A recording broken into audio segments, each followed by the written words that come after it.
Where am I?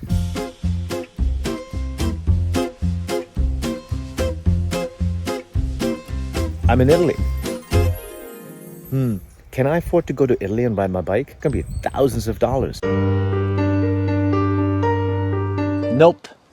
And it's not that expensive. I'm gonna give you all the prices. We're actually staying right up here, paying $85 a night for a great place with the view, gravel riding, right at the door. If you wanna do a week in Italy, how much does it cost you to rent a tour guide, to have to rent a bike? I'll tell you, there's another way, organizing it all for yourself. Let's find out.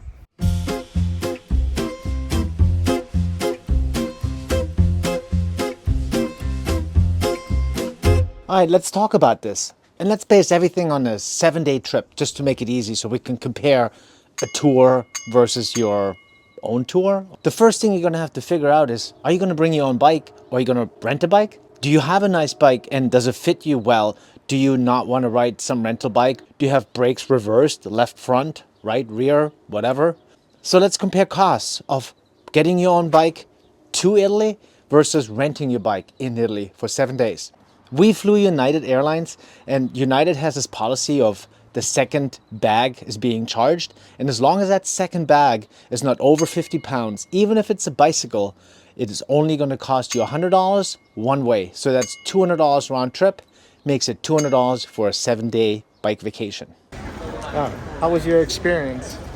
It was absolutely amazing. Now compare that to renting a very nice carbon road or gravel bike in Italy, which costs you a minimum of $50 a day, times 7, what is that, $350? 7-day bike trip, you're gonna be a little bit cheaper off flying your own bike. Yes, you have to pack it and unpack it and schlep it to the airport and bring it from the airport to the hotel, but it is your own bike. It is gonna fit you. You have it all set up the way you want it, and it most likely, if you're a cyclist that wants to ride in Italy, is going to be a better bike for you. I mean, then the other consideration is, do you know how to pack your own bike? Do you have a bike box? Do you have to borrow a bike box maybe? Rent a bike box? I mean, you can get a cardboard box, which works just fine, but those are things that you should think about. Is it worth the hassle for you or not? I have no problem. I have a bike box, or I'm actually even comfortable packing it in a cardboard box. I've done this many times before, and you can get those for free at any bike shop. Just go get a box, use pipe insulation, tie it all together, stick it in there, and should be all good to go. All right, next, let's talk about the flight off season, not August, vacation time. So September, October, we went in October, or March, April, before the season, after the season, off season. That's where you want to go. That's when you're going to get the deal. We booked a flight from New York to Milan, non-stop, so no connections. Chances of getting your bike lost in connections are pretty high, for $684. And that seems to be the going rate for a flight from one major airport in the US to a major airport in Europe. Somewhere around $700 should get you there. Now, rental car. This is going to be a little bit hard to compare, because in the tour company, when you book a tour, they transport your bag, they transport your bike, bring you to dinner, I guess.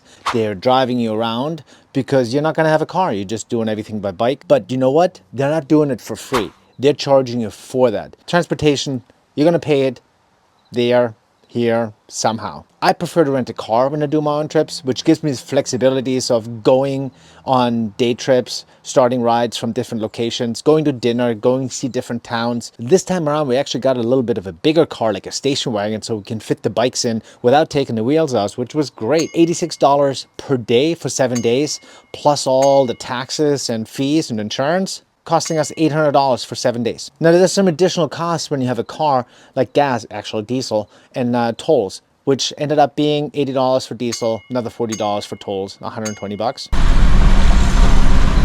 Oh, it worked.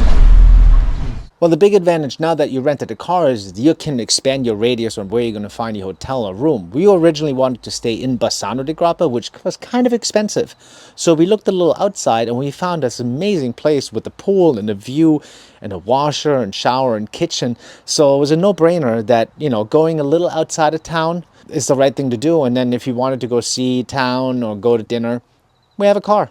No problem. Now the room we found at Expedia, and it was about $85 a night, which ended up bringing the 7-day total to $585, $95. Dough, I can math.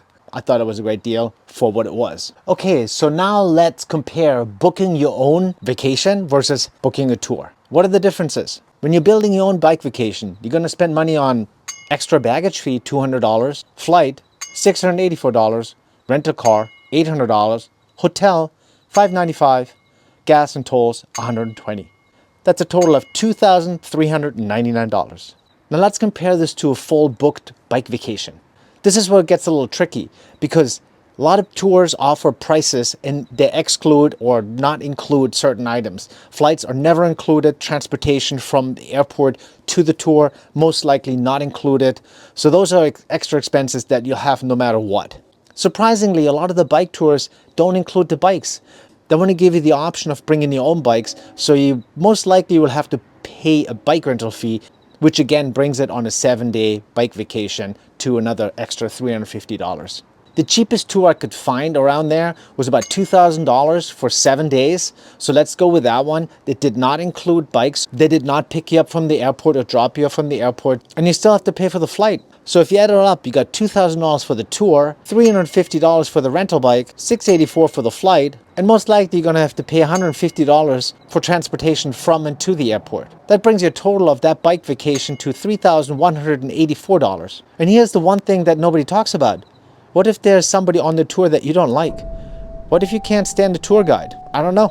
That is something I'm trying to avoid like the plague. Most likely everybody's really cool on the tours and everybody's super nice. The guides are nice, everything's perfect. But yet, I prefer to have the chance of having a bad meal in a shitty restaurant and experiencing the local life a little bit more and getting lost, not knowing what to do, not understanding the language. That's the beauty of traveling for me and discovering stuff by accident. I opt out for the cheaper version, which is a little bit more adventurous, a little more fun, and also a little safer as far as being stuck with somebody that you might not like. Well, bottom line is Italy is a great place for a cycling vacation. The food is great, the riding's good, gravel riding, it's amazing. And if I can only recommend one thing to you is do not wait too long to do a cycling trip to Italy. You're gonna enjoy it. It's not that expensive if you don't go all out and do the luxury tour, because those tours can go up to $5,000 to $6,000. You don't have to do that. You're gonna have a really good time zipping cappuccino from the Autostrada gas station. Oh wait, who threw this out?